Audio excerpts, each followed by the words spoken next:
untuk menghancurkan setan. Hadis Umamah, beliau tanya kepada Rasulullah, amalan apa yang bisa memasukkan surga ya Rasulullah? Rasulullah menjawab, puasa. Sampai 2 kali Bu. Amalan apa ya Rasulullah? Puasa. Jadi puasa itu amalan yang akan membawa menuju surga Allah Subhanahu wa taala. Ini hadis. Hadis malih Abu Hurairah, barang siapa memberi nafkah terhadap istri dan keluarga, itu nanti akan dipanggil dari salah satu pintu surga. Pertama bapak ini memberi nafkah terhadap istri dan anaknya dengan tulus, ikhlas, niat yang baik, itu nanti akan dibukakan salah satu pintu dari neraka. Kemudian barang siapa yang mendirikan sholat, itu nanti akan dipanggil melalui pintu sholat surga, pintu surga sholat. Kemudian barang siapa yang berjihad, itu akan dipanggil melalui pintu jihad. Barang siapa puasa, itu nanti akan dipanggil dari pintu royan. Pintu royan itu pintu puasa. Jadi orang banyak kumpul di situ, pintu royan itu ngomong, hai orang-orang yang puasa, masuklah melalui aku. Setelah orang-orang itu masuk semua, saat itu kok pintu itu dengan sendirinya tutup. Itu namanya pintu royan. Barang siapa yang bersedekah akan dipanggil dari pintu sedekah. Kemudian Abu Bakar bertanya kepada Rasulullah, apakah semua orang mau dipanggil ya Rasulullah? Jawab Rasulullah, ya. Jadi Pak, orang yang ahli bahasa, ya. Salah satunya adalah tahu atau Abu Bakar. Jadi wong sing puasa niku sing aktif tertib nanti akan dipanggil dari beberapa pintu. Tidak hanya pintu royan tok. Dia akan berada di surga Firdaus yang paling atas. Alhamdulillah. Kemudian puasa itu sebagai penghapus dosa. Abu Hurairah niat iman, ikhlas, mengharapkan ridha Allah, ghufirallahu ma taqaddama min dzambi. Menghapus dosa. Abu Hurairah malih menghidupkan malam Lailatul Qadar, Pak. Barang siapa yang menghidupkan malam Lailatul Qadar, mangko Lailatul Qadri imanan wa ihtisaban, juga akan terhapus dosanya. Ikuran selikur, terulikur, selami, pitulikur, syawali. Di antara itu akan turun malam Lailatul Qadar. Barang siapa yang menghidupkan dia ibadah amal soleh di malam Lailatul Qadar itu, dosanya akan dihapus oleh Allah Subhanahu wa taala. Kemudian amalan kan iki. Amalan bulan Ramadan. Tolong Bu, amalan bulan Ramadan satu, takuni sholat berjamaah 5 waktu, Pak. Usahakan jangan sampai di rumah. Usahakan di masjid.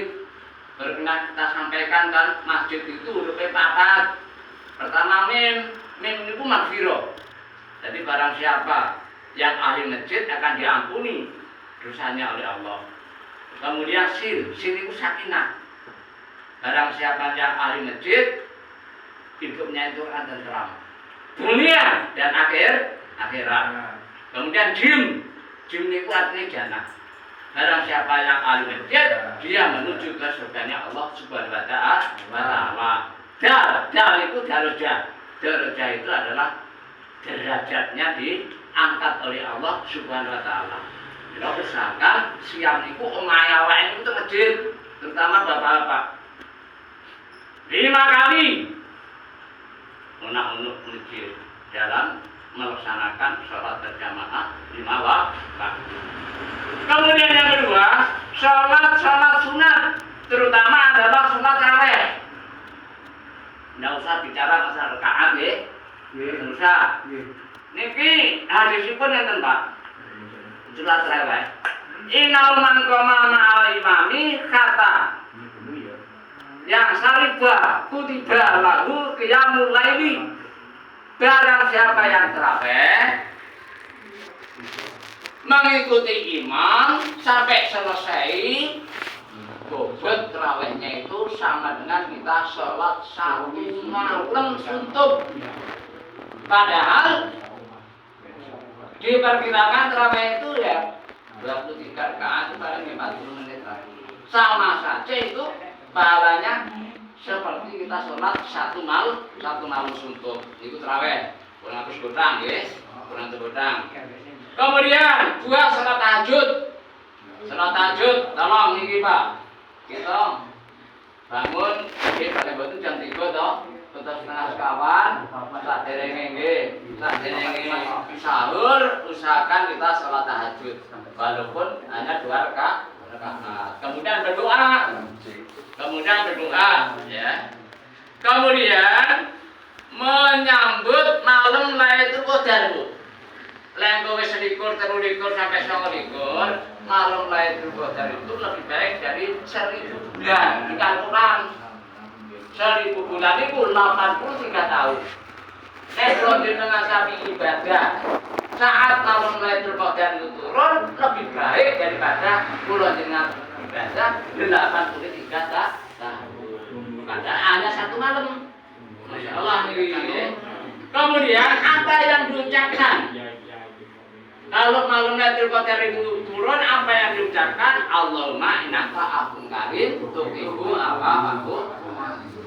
Kita mau ampun pada Allah Subhanahu wa taala.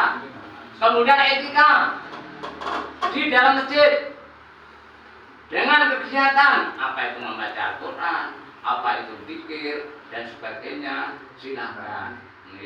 Silakan. Ini menyambut malam Lailatul Qadar, jangan sampai. Kalau tambahan Rasulullah, kalau malam Qadar itu Rasulullah itu mengencengkan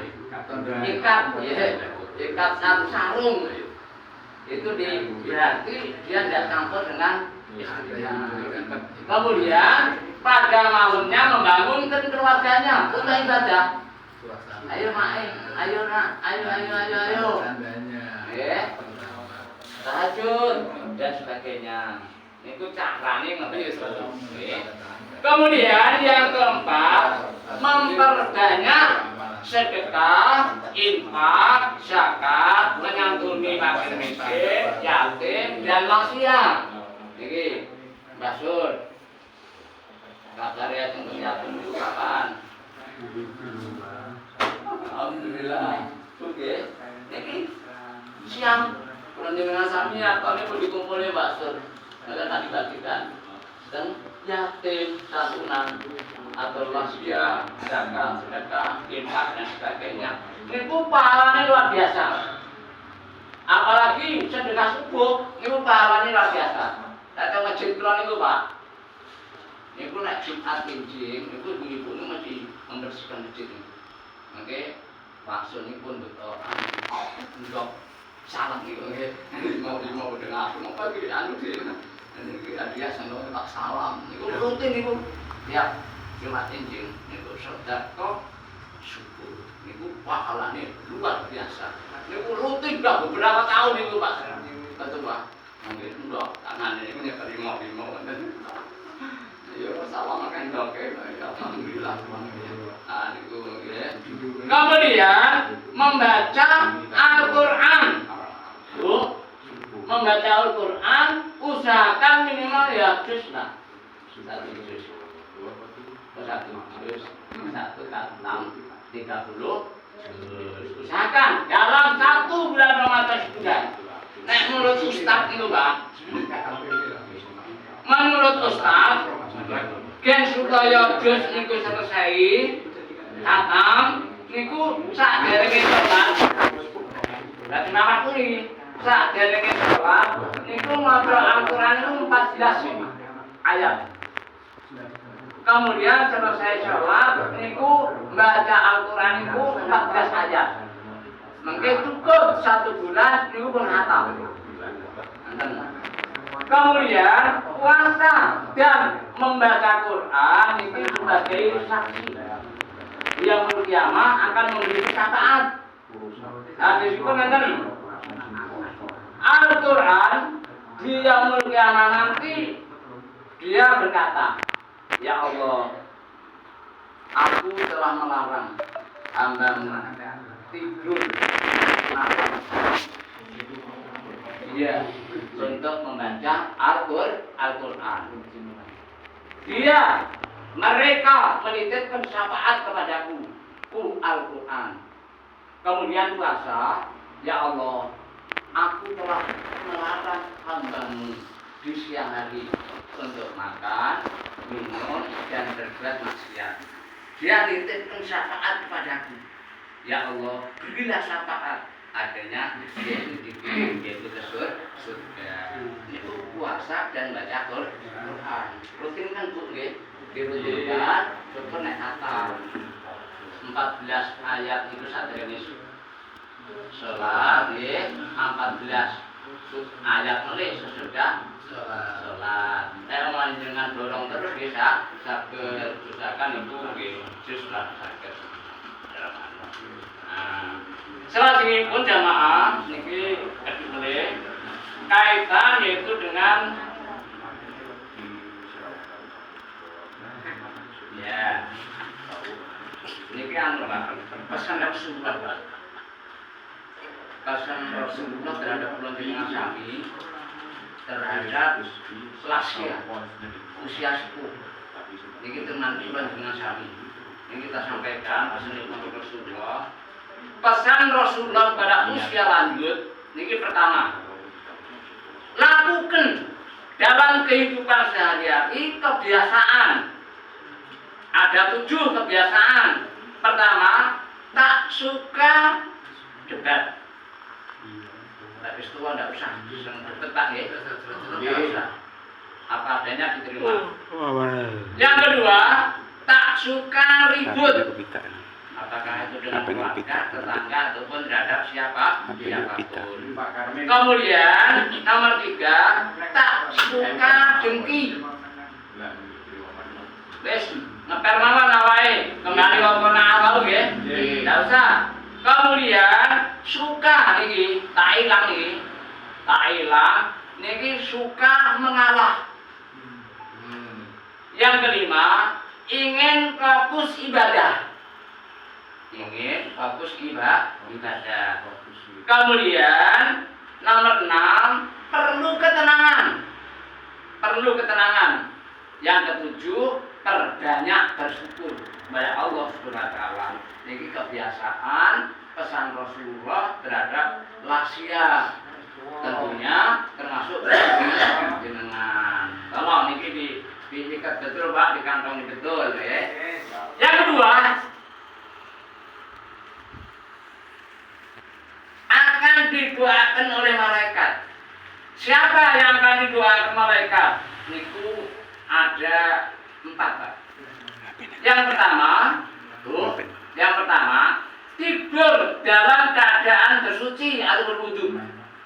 Jadi nek awak ini lajeng film wudu riyen ku nggih, walaupun tidak untuk sholat, itu akan didoakan oleh malaikat. Yang kedua, duduk menunggu sholat jamaah. Jadi aja masuk terus, nggih, masjid Pak Sudi nggih. Aja masuk terus, zakat sing awal lenggah, tahiyatul masjid dulu, kelihatan, kemudian duduk enggak untuk menunggu sholat. Itu akan didoakan oleh malaikat. Yang ketiga, terdepan pada saat sholat jamaah. Usahakan Pak, dan buatan ada undur. Sholat jamaah yang paling depan. Syukur di belakang imam. Yang lebih afdal lagi di kanan imam. Usahakan. Enggak cuma masuk terus. Anu, kemudian membaca amin. Ini Pak. Membaca amin tatkala imam membaca selesai Fatihah dan doa. Amin. Menapa? Niki orang yang seperti itu akan didoakan oleh malaikat, oleh Allah Subhanahu wa taala dapat saya ulang, menika pertama tidur dalam keadaan bersuci atau wudhu. Yang kedua duduk menunggu sholat jamaah. Yang ketiga terdepan pada saat sholat jamaah, kemudian membaca amin selesai Fatihah ataupun doa. Ini. Yang ketiga ada 3 mawon ini. Jadi pada apa? Kita ambil 3. Selesai sholat 5 waktu, ini. Selesai sholat 5 waktu, tolong amalkan Pak ini, angkat macam. Ditulis tak sakit nih. Jadi mungkin terpisah nih Pak. Yang pertama, baca Al-Fatihah. Sholat salam terus kiritan gini. Kiritan selesai, kemudian baca Fatihah. Walaupun hanya 1 kali Bu ya. Dan kiritan la ilaha illallah subhanallah alhamdulillah habis membaca Al-Fatihah 1 kali. Kemudian yang kedua dilanjutkan membaca ayat kursi. Membaca ayat kursi 1 kali.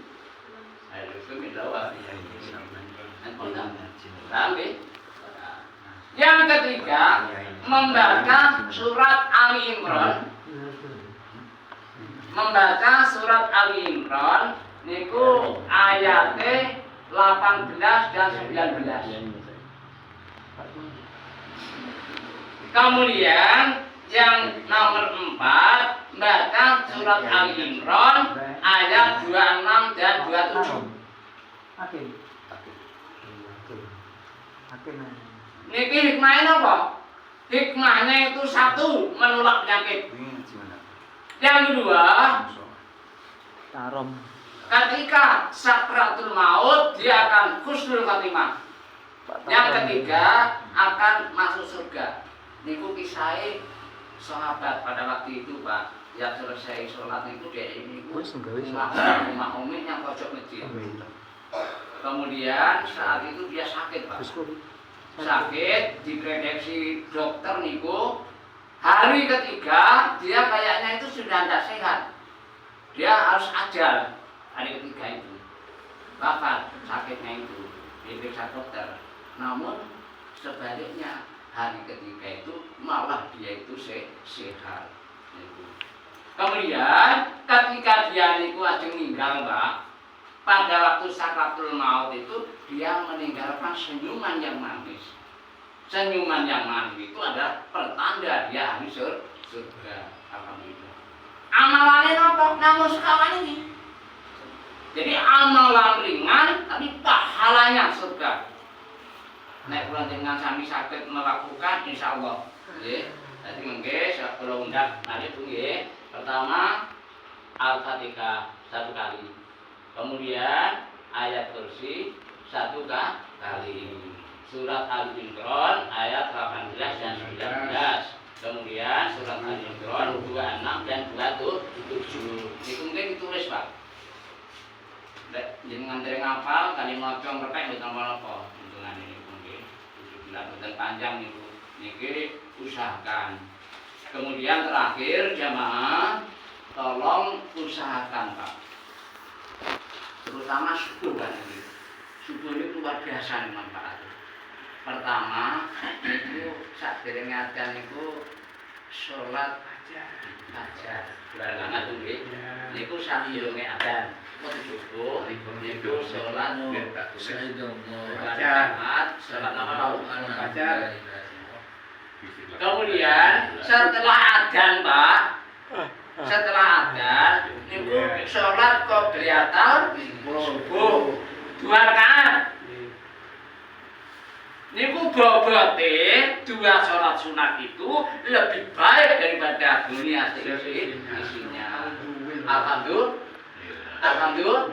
Tolong. Usia tua, tolong. Jangan sampai dilupakan. Itu dilakukan boleh di rumah dan boleh di masjid. Setelah itu berangkat ke masjid, Bu. Sholat at-tahiyatul masjid. Setelah itu jamaah subuh. Setelah jamaah subuh Pak, usahakan saged kula njenengan sami zikir. Dikirim niku boleh taklim, kasih ya, mendengarkan. Boleh baca Quran, boleh memperbanyak kalimat tasbih dengan tasbih sampai matahari terbit. Matahari terbit setinggi tombak, niku Bu. Setinggi tombak niku ya kurang lebih jam 7 lah. Niku awal waktu sholat duha. Terus dengan sholat duha 2 rakaat. Niku pahalanya sama dengan haji dan umroh. Allahumma amin. Jadi bagi sing dereng haji, dereng umroh, rutinkan itu. Rutinkan. Fajar, lihat subuh, jamaah subuh, zikir. Dikire boleh baca Quran, boleh taklim, dan boleh memperbanyak kalimat tasbih sampai matahari terbit. Kurang lebih jam 7, semuanya sholat duha 2 rakaat. Niku pahalane bobote sama dengan kita melaksanakan haji dan umroh. Masalah niku boleh. Nah, saged niku masalah. Masalah fatahiyatul masalah. Saku mboten ana ing masjid ten wong sunah masjid nggih. Nggih, mboten apa-apa. Mboten ana atahiyatul masalah. Namanya kabeh. Nah, antara lain jamaah yang saged kita sampaikan kaitan dengan puasa. Jadi intinya tatakun puasa itu seperti itu akan menggiring kula jenengan sami menuju ke surga.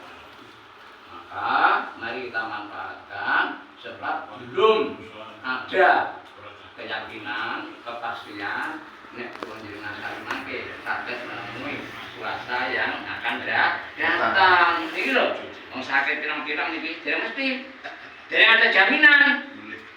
Mumpung puasa niki banyak amal soleh, pahala yang tertimpa, mari kita.